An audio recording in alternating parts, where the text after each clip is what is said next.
భారత్లోని అన్ని ఛానల్స్ ను ఆంధ్రదేశంలో ప్రసారం చేస్తున్న ఏకైక network city cable. Welcome to city cable news బులెటిన్ల ముందుగా హెడ్లైన్స్. తెలుగు రాష్ట్రాల్లో పలు చోట్ల వర్షాలు.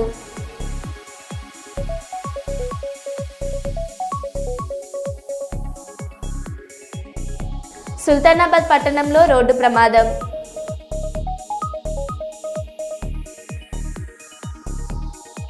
మంత్రి టీజీ భరత్ పుట్టినరోజున సి క్యాంప్ సెంటర్లో అన్నదాన కార్యక్రమం.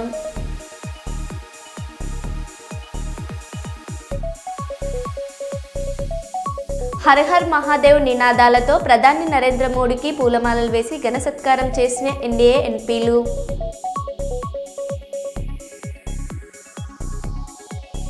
చిత్తూరు ప్రెస్ క్లబ్ మరియు ఏపీయూడబ్ల్యూజే ఆధ్వర్యంలో కలెక్టరేట్ వద్ద నిరసన.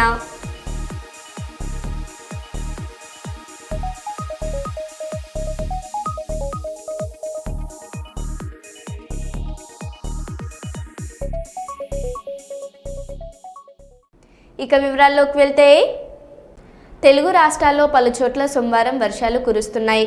మధ్యాహ్నం తిరుమలలో భారీ వర్షం కురిసింది. దాంతో శ్రీవారి దర్శనానికి వచ్చిన భక్తులు వర్షంలో తడుస్తూ నానా ఇబ్బందులు పడ్డారు. విశాఖలోని పలు ప్రాంతాల్లో వర్షం కురిసింది. మరోవైపు తెలంగాణలోని రంగారెడ్డి జిల్లా, హైదరాబాద్ నగరంలోని పలు ప్రాంతాల్లో వర్షం కురుస్తుంది. పలు చోట్ల భారీగా ఈదురుగాలులు వీస్తున్నాయి. ఇవాళ రాయలసీమలో భారీ వర్షాలు కురుస్తాయని వాతావరణ శాఖ తెలిపింది.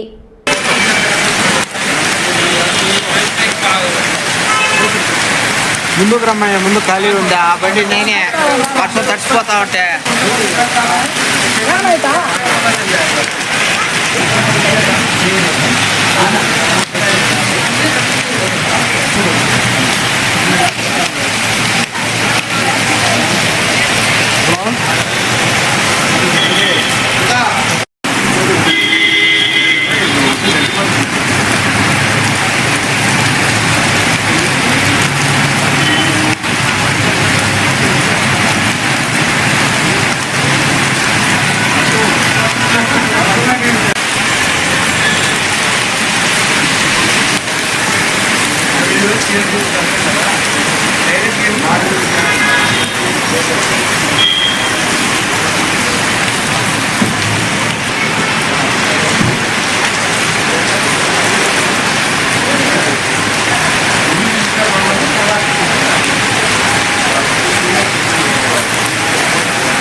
హైదరాబాద్లో కురిసిన భారీ వర్షం బీభత్సం సృష్టించింది. సాయంత్రం నుంచి కురుస్తున్న వర్షాలతో నగరంలోని పలు ప్రాంతాలు నీట మునిగాయి. అమీర్పేట ఏరియా నీట మునిగింది. మోకాళ్ల లోతు నీరు చేరడంతో ట్రాఫిక్కు అంతరాయం కలిగింది. అటు మెట్రో ప్రయాణికులతో రద్దీగా మారింది. పలు చోట్ల చెట్లు విరిగి రోడ్లపై పడడంతో వాహనాలు నెమ్మదిగా కదులుతున్నాయి. అటు స్వర్ణ జయంతి కాంప్లెక్స్ నీట మునిగింది. కేబుల్ బ్రిడ్జ్ నుంచి ఐకియా వరకు భారీగా ట్రాఫిక్ జామ్ ఏర్పడింది.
చెట్టు మొత్తం రోడ్ అడ్డం తిరిగిపోయి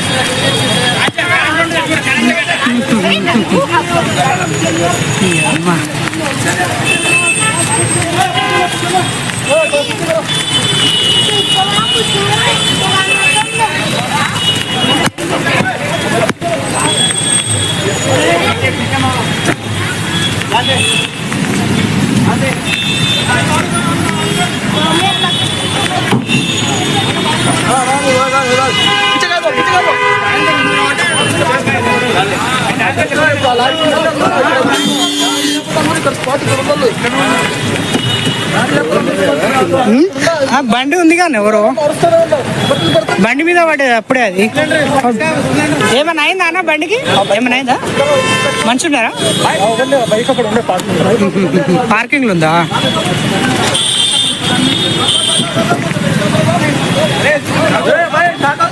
ఒరే అన్న అట్లకెళ్ళి ఓకురే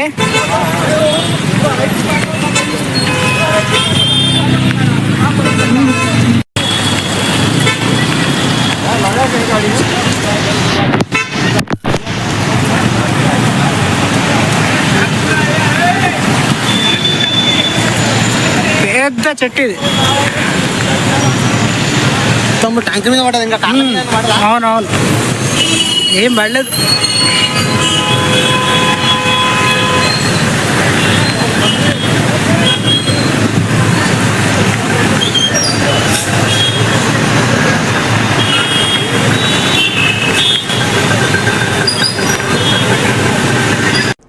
సంగారెడ్డి జిల్లా జహీరాబాద్ పట్టణం పరిసర గ్రామాల్లో సోమవారం మధ్యాహ్నం నుంచి ఉరుములు మెరుపులతో కూడిన భారీ వర్షం కురుస్తుంది. ఉదయం వరకు ఎండతో ఉక్కపోతగా ఉండగా మధ్యాహ్నం నుంచి వాతావరణం ఒక్కసారిగా మారిపోయింది. కొత్తూరు బి, బూడిదపాడు, మల్కాపూర్, మీర్జాపూర్, గంగ్వార్, రేజింతల్ ప్రాంతాల్లో వర్షం ఎడితెరిపి లేకుండా కురుస్తుంది. వీధులు, రోడ్లు జలమయమై వాహనదారులు లైట్లు వేసుకుని నెమ్మదిగా సాగుతున్నారు.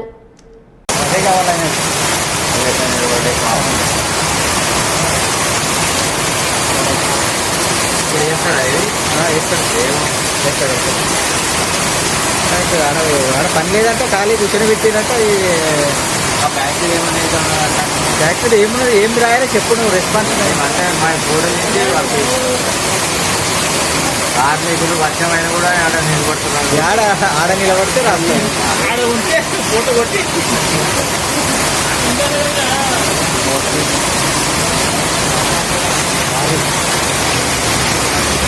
మొత్తం 50 నిమిషాలు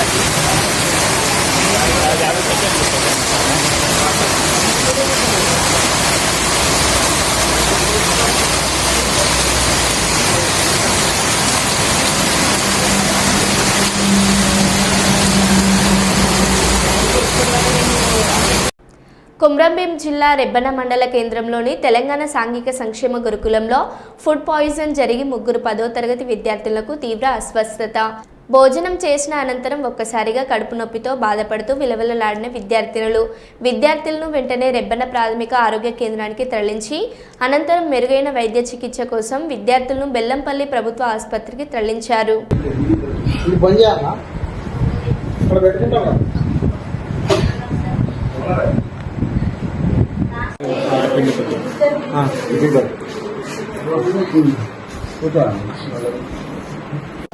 పల్స్ ఆక్సిమీటర్ తీసుకున్నావా ఈ పేషెంట్ దగ్గర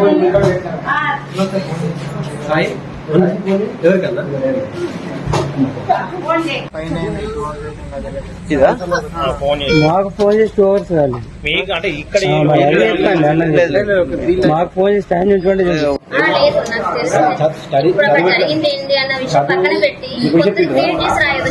ఏమైందిరా పాప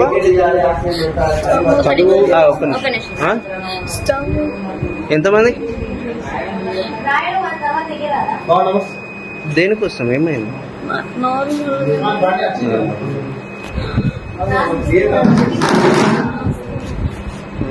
అందరు బుక్ చేస్తారు వచ్చిందా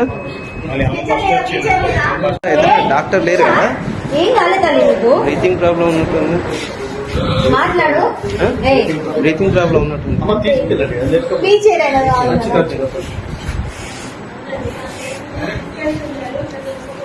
బ్రీతింగ్ ప్రాబ్లం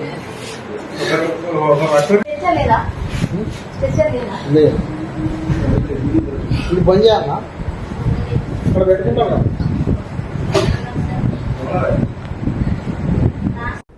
తెలంగాణ కాళేశ్వరం ప్రాజెక్టులో భాగమైన మేడిగడ్డ, అన్నారం, సుందిళ్ల బ్యారేజ్ల రూపకల్పన, నిర్మాణం, నిర్వహణ, మార్పులు చేర్పులకు పూర్తి బాధ్యతలు బీఆర్ఎస్ అధినేత మాజీ సీఎం కేసీఆర్ఏనని మంత్రి ఉత్తమ్ కుమార్ రెడ్డి వెల్లడించారు. సోమవారం కేబినెట్ భేటీ అనంతరం సీఎంతో కలిసి మీడియాతో ఆయన మాట్లాడారు. ఈ మేడిగడ్డ బ్యారేజ్ విషయంలో ప్లానింగ్, డిజైన్, కన్స్ట్రక్షన్, O&M లో లోపాలున్నాయి అని, అది 1 నవంబర్ కి national dam safety authority has communicated the reasons for the sinking of the piers of Medigadda barrage. నేను మళ్ళీ చెప్తున్నా, for the national media I want to highlight to you that this barrages were planned, designed, constructed and maintained and collapsed during Mr. KCR was the Chief Minister. The National Dam Safety Authority came for inspection and gave an adverse report against the construction and against the government during TRS government. We were yet to go for elections. ఆ తర్వాత 30th November నాడు తెలంగాణలో శాసనసభ polling అయింది. 3 డిసెంబర్కి counting అయింది. మరి మేము గెలిచాం. 7 డిసెంబర్ 2023కి మా ప్రభుత్వం ఏర్పడ్డది. బీఆర్ఎస్ వర్కింగ్ ప్రెసిడెంట్ కేటీఆర్ నేతృత్వంలో కేంద్ర ఎన్నికల కమిషన్ను కలవడానికి ఢిల్లీ చేరుకున్న బీఆర్ఎస్ పార్టీ బృందం మధ్యాహ్నం 3 గంటలకు కేంద్ర ఎన్నికల సంఘంతో సమావేశం.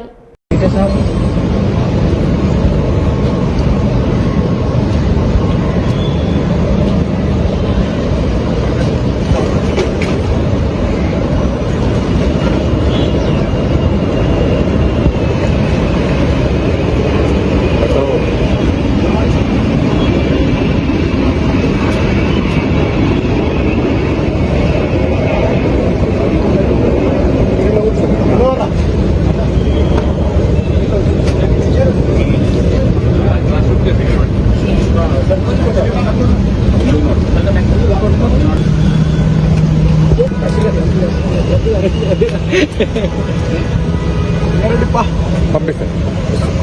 ఎక్కడికి వెళ్తుంది రైట్?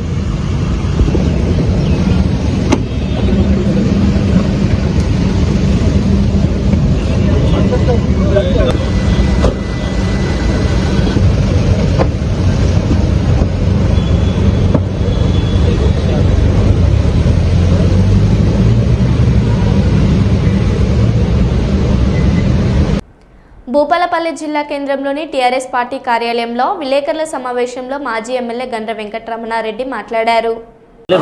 కుర్చీలు జరుపుడు చేయకుండా కుర్చీలు జరుపుడు అది ఇంకెవరు సార్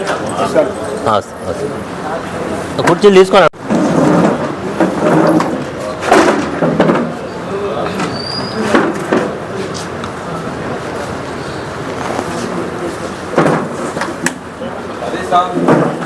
అందరికీ హృదయపూర్వక నమస్కారం. నిన్న రాష్ట్ర కేబినెట్ ప్రధానమైనటువంటి అంశం కాళేశ్వరం ప్రాజెక్టు పైన ఒక కమిషన్ వేసినటువంటి యొక్క కమిషన్ యొక్క నివేదికను కేబినెట్లో చర్చించినట్టుగా కొన్ని లీక్లను ప్రభుత్వం విడుదల చేయడం జరిగింది.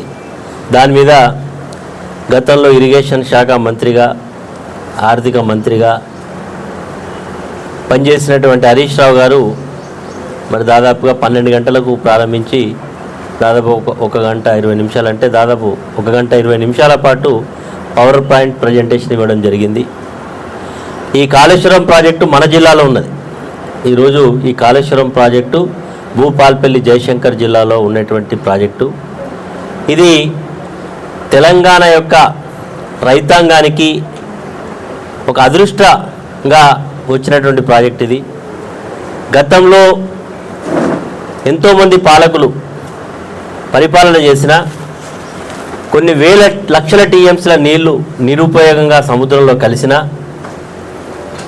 ఎవరొచ్చినా చెప్పేది, ఆనాడు బీజేపీ అధికారంలో లేనప్పుడు ఆనాడు బీజేపీ నాయకుడు శ్రీ విద్యాసాగర్ రావు గారు గోదావరి నీళ్లను పట్టుకొని మొత్తం తెలంగాణ వ్యాప్తంగా పాదయాత్ర చేస్తున్న సందర్భాలు, అదేవిధంగా చాలామంది ఈ తెలంగాణకు ఈ ప్రాజెక్టు కడితేనే ఉపయోగంగా అవుతుందని చెప్పినటువంటి నాయకులను చూసినాం.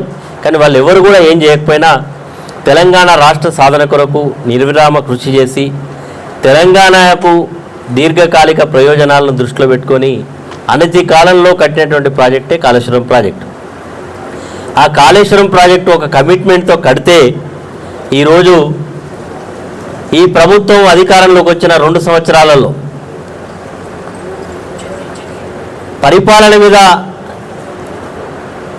దృష్టి పెట్టకుండా, ఎన్నికల హామీలు అమలు చేయకుండా కేవలం వాటిని కప్పిపుచ్చుకోవడానికి డైవర్షన్ పాలిటిక్స్ చేస్తున్నారు. ఆ డైవర్షన్ పాలిటిక్స్లో భాగమే ఈరోజు ప్రభుత్వం ఇచ్చినటువంటి నివేదికలో లీకులు, ఆ లీకుల ఆధారంగా ఒక కమిట్మెంట్తో ఈ ప్రాజెక్టు కడితే కేసీఆర్ గారి పేరు ఏ రకంగానైతే చరిత్ర పుటల్లో చిరస్మరణీయంగా నిలిచిపోతున్నదో దాన్ని తుడిసేటువంటి ప్రయత్నంలో భాగంగానే ఇవన్నీ చేస్తూ ఉన్నారు. ఇవి కూడా ఎందుకు చేస్తూ ఉన్నారు? ఎన్నికల హామీలు అమలు కాలే. 2000 పెన్షన్ ఉపాధి అవుతూ ఉన్నది, చాలామందికి ఇబ్బంది పడుతూ ఉన్నారని వార్తలు విన్న తర్వాత మన జిల్లాకు వచ్చినటువంటి కార్యనిర్వాహక అధ్యక్షుడు కేటీఆర్ గారు హాస్టల్స్ విజిట్ చేయమని కోరిన పిదప మొదట్లో గన్పూర్లో ఉండేటువంటి హాస్టల్స్ విజిట్ చేసినాం. చిట్యాల, మొగుళ్ళపల్లి కూడా శుక్రవారం నాడు ఉదయం ఆ రోజు మహాత్మా జ్యోతిరావు పూలే, అదేవిధంగా కస్తూర్బా గాంధీ 2 కూడా విజిట్ చేయడం జరిగింది. అందులో కస్తూర్బా గాంధీ స్కూల్లో చాలా అక్కడ ఉండేటువంటి టీచర్స్కు ఆ రోజు కలెక్టర్ గారు కూడా నేను ఫోన్ ట్రై చేసిన, కానీ వారు ఆ రోజు ఫోన్లో నాకు అందుబాటులోకి రాలేదు. ఆ రోజు ఎందుకంటే జిల్లా యంత్రాంగానికి చెప్పాల్సిన బాధ్యత, మీడియా మిత్రులందరి యొక్క ముందే వాళ్ళు పెడుతున్నటువంటి మెను సరైన పద్ధతులు లేదు, చాలనేటువంటి కూర పెడతా ఉన్నారు, అక్కడ సరిగా లేదని చెప్పి వారికి హెచ్చరిక కూడా చేస్తున్నాం. సరిగా పెట్టండి, లేకపోతే ఫుడ్ పాయిజన్ అయితే మీరు పెట్టేటువంటి వెజిటేబుల్స్ సరిగా లేవు. ఆ వెజిటేబుల్స్ అన్నీ కూడా వారం 10 రోజుల కింద కోసినటువంటి సొరకాయలు అన్నీ కూడా నల్లబడ్డాయి తీసుకొచ్చిళ్ళు. మరి మొలకలు వచ్చినటువంటి ఆలుగడ్డలు అక్కడ ఉన్నాయి. కాబట్టి వీటన్నింటిని కూడా టేక్ కేర్ చేయమని చెప్పినాం. కానీ వాళ్ళ యథాపనలో చేసింది కాబట్టి నిన్న 31 మంది విద్యార్థులు అక్కడ ఇబ్బంది పడ్డారు. దాన్ని కప్పిపుచ్చే ప్రయత్నం చేసినా మరి చివరికి వారికి ఉండే సీరియస్ను దృష్టిలో పెట్టుకొని నిన్న చిట్యాల హాస్పిటల్ తీసుకెళ్ళడం జరిగింది. విద్యార్థులు ఇంకా ట్రీట్మెంట్ పూర్తి కాకుండానే మళ్ళీ మాలాంటి వాళ్ళతో అక్కడ చూస్తాం, ఇంకెవరైనా వస్తారని చెప్పి హడావుడిగా వాళ్ళందరినీ కూడా ఇంటికి పంపించడం జరిగింది. ఇదే సందర్భంగా మహారాష్ట్రతో కేసీఆర్ నీళ్లు ఇచ్చి పుచ్చుకునే ఒక చారిత్రాత్మక ఒప్పందం ప్రకారం ఒకేసారి 3 అగ్రిమెంట్లు చేశారు. ఆనాడు ఉత్తమ్ కుమార్ రెడ్డి మాట్లాడుతూ, మేము 152 మీటర్లకు అగ్రిమెంటు చేస్తే మీరు ఎలా తగ్గిస్తారని మాట్లాడాడు. దానికి కేసీఆర్ మాట్లాడుతూ, నువ్వు 152 మీటర్లకు అగ్రిమెంటు చేసినట్టు నిరూపిస్తే నేను రాజీనామా చేస్తానని సవాల్ విసిరాడు అని హరీష్ రావు అన్నారు. ఇటు వార్ధా మీద అటు చెనాకా కొరాటాకు ఒకేసారి 3 అగ్రిమెంట్లు చేసినారు. అంటే ఇచ్చిపుచ్చుకునే ధోరణితో మహారాష్ట్రను ఒప్పించి మెప్పించి 3 అగ్రిమెంట్లు చేశారు. ఆనాడు ఉత్తమ్ కుమార్ రెడ్డి మాట్లాడతాడు, ఏమని మాట్లాడిందంటే, లేలే మేము ఆల్రెడీ 152 మీటర్లకు అగ్రిమెంట్ చేసినాం, నువ్వు ఎట్ట తగ్గించినవు అన్నాడు. ఆనాడు ఎయిర్పోర్ట్లో కేసీఆర్ గారు మాట్లాడారు, ఉత్తమ్ కుమార్ రెడ్డి నువ్వు 152 మీటర్లకు అగ్రిమెంట్ చేసుంటే ఇంకా గంట సేపు నేను ఇన్నే ఉంటా, నువ్వు రా, ఆ అగ్రిమెంట్ నాకు చూపి నేను ఇక్కడ నుంచి రాజ్ భవన్కు పోయి రాజీనామా చేస్తాను. ఆ రోజు కేసీఆర్ గారు సవాల్ చేశారు. ఇది నేను నోటి మాట చెప్తలే, నా వీడియో కూడా మీరు చూడండి కావాలంటే. ఆనాడు కేసీఆర్ గారు బేగంపేట ఎయిర్పోర్ట్లో ఆనాటి ఉత్తమ్ కుమార్ రెడ్డి ఫేక్ మాటలకు, గోబల్స్ మాటలకు ఏ రకంగా సవాల్ విసిరినారో ఒక్కసారి చూద్దాం. ఈ రాష్ట్ర ప్రదేశ్ కాంగ్రెస్ కమిటీ అధ్యక్షుడు ఉత్తమ్ కుమార్ రెడ్డి, ఆయనతో పాటు శాసనసభలో ప్రతిపక్ష నాయకుడు జానారెడ్డి ఇద్దరు కలిసి ఏం మాట్లాడతారు, 152 మీటర్లకు తమ్మిడిహట్టి ఒప్పందం కుదిరింది అని మాట్లాడాడు. ఉత్తమ్ కుమార్ రెడ్డి, నీవు నిజంగా నిజాయితీ ఉన్నవాడు అయితే నేను ఎట్లయినా బేగంపేట ఎయిర్పోర్ట్లో ఇంకో అర్ధగంట 40 నిమిషాలు ఉంటా. నీకు దమ్ముంటే ఆ ఒప్పందం కాగితం తీసుకొని బేగంపేట ఎయిర్పోర్ట్కు రా. ఒకవేళ అది నిజమే అయితే ఇక్కడి నుంచి నేను ఇంటికి పోను, రాజ్భవన్కు అయినా రాజీనామా సమర్పిస్తాను మనవి చేస్తా ఉన్నాను.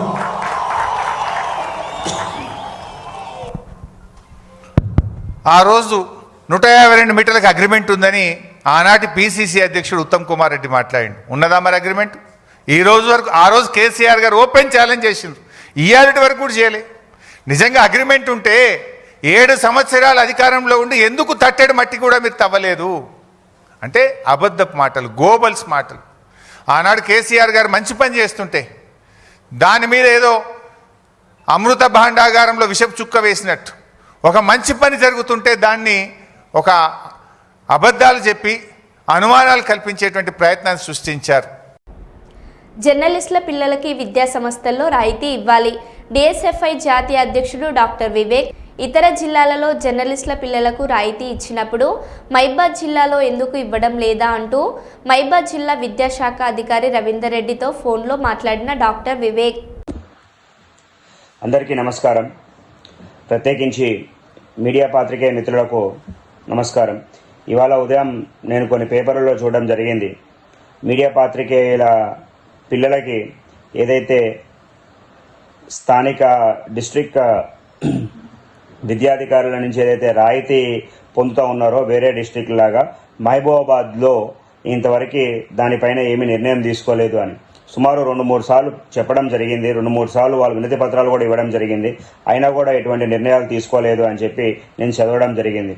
మరి నేను కూడా పర్సనల్గా మరొకసారి డిఎస్ఎఫ్ఐ జాతీయ అధ్యక్షుడిగా నేను మిమ్మల్ని డిస్ట్రిక్ట్ ఎడ్యుకేషన్ ఆఫీసర్ గారిని, జిల్లా విద్యాధికారి గారిని నేను పర్సనల్గా రిక్వెస్ట్ చేస్తూ ఉన్నా. దయచేసి దీన్ని కన్సిడర్ చేసి ఇమీడియట్గా దీనిపై యాక్షన్ తీసుకోవాల్సిన అవసరం ఉన్నది. వేరే డిస్ట్రిక్టులందరికీ కూడా ఇవి రాయితీలు ఇవ్వడం అన్నది జరిగినది. సరే, కొన్ని సాంప్రదాయాలకు పోతారు, కొందరు సాంప్రదాయాలు లేకుండా వాళ్ళ దీంతో తీసుకొని పోతారు. కానీ దయచేసి మీరు కూడా దీన్ని ఇమ్మీడియట్గా సాల్వ్ చేసి మీడియా పాత్రికేయ మిత్రుల పిల్లలకు వాళ్ళ ఫ్యామిలీకి అండగా ఉండాలని చెప్పి ఒకసారి నేను రిక్వెస్ట్ చేస్తూ ఉన్నా. దయచేసి మీరు ఈ రిక్వెస్ట్ని మన్నించి ఇమీడియట్గా యాక్షన్ తీసుకుంటారు అని చెప్పి నేను భావిస్తూ ఉన్నా. మీడియా సమాజం అన్నది మీడియా పాత్రికేయ మిత్రులు కానివ్వండి, మిగతా కానీ అహర్నిశలు రేయింబవులు కూడా వాళ్ళు సమాజంని చైతన్యపరిచే విధంగా వాళ్ళు ఎప్పుడూ కూడా బయటే ఉంటారు. వాళ్ళకి వేరే పనులు చేయడము అది చేయడము కూడా ఆస్కారం చాలా తక్కువ. జీతభత్యాలు చూసినా కూడా చాలా తక్కువనే ఉన్నాయో లేవో కూడా నాకు అంత పూర్తిగా అవగాహన లేదు దానిపైన. సో చాలా తక్కువ జీతభత్యాలతో వాళ్ళు పనిచేస్తూ ఉంటారు. అట్లాంటిది ఈ పోటీ ప్రపంచంలో లక్షలాది రూపాయలు వాళ్ళ పిల్లలకి ఎవరైతే సమాజాన్ని ఎప్పుడు కూడా చైతన్యపరిచే విధంగా ఉన్నారో అటువంటి ఫ్యామిలీకి మనము నిల్చోవడం మన యొక్క కర్తవ్యం అది. కాబట్టి ఆ కర్తవ్యంగా భావించి, రెస్పాన్సిబిలిటీగా భావించి, హ్యుమానిటేరియన్గా మీరు తీసుకొని దీన్ని ఇమ్మీడియట్గా రిజాల్వ్ చేసి ఇమ్మీడియట్గా వాళ్ళకు ఒక ప్రొసీడింగ్స్ తీసుకొని వచ్చి రాయితీ కల్పిస్తారు అని చెప్పి మరొకసారి నేను ఆశిస్తూ ఉన్నా. లేని ఎడల మళ్ళీ దీనికి కూడా మేము కూడా ముట్టడి చేయాల్సిన అట్లాంటి కార్యక్రమాలు లేకుండా దయచేసి నేను రిక్వెస్ట్ చేస్తూ ఉన్నా. ఇమ్మీడియట్గా దీన్ని సాల్వ్ చేసి మీరు వాళ్ళ ఒక పిల్లల అభ్యున్నత ఒక ఫ్యూచర్లో మీరు కూడా భాగస్వామ్యులు కావాల్సిందిగా కోరుతా ఉన్నా. Thank you.